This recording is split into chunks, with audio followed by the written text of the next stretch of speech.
because 70% of the women who get breast cancer have no identifiable risk factors, and we keep ignoring them.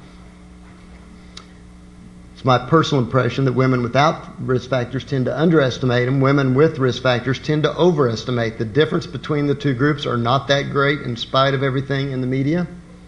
And part of the risk assessment program is to show a woman where her risk is compared to baseline, and over a defined period of time, you put it in perspective, and almost everybody leaves relieved that the risk is much less than they thought it was, and closer to baseline than they thought it was. Just in general principles, risks are divided into historical and tissue. And the reason I'm going to come back to this in a second, and when we get into ductal lavage, it's going to be a shifting from historical risk to tissue risks. But you can have various things in your history, family history. Everybody knows that sequence of risk factors that you hear about throughout your life and reproductive life.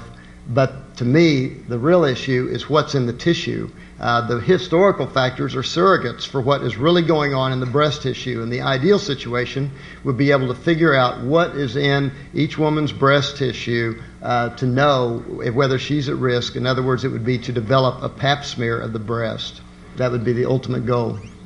Well, a lot of people said we need a model. We need to figure out a way that we can tell a woman what her personal risk is for breast cancer. And it's tough to do. Big studies, trying to pull out one risk factor out of when women have multiple complications.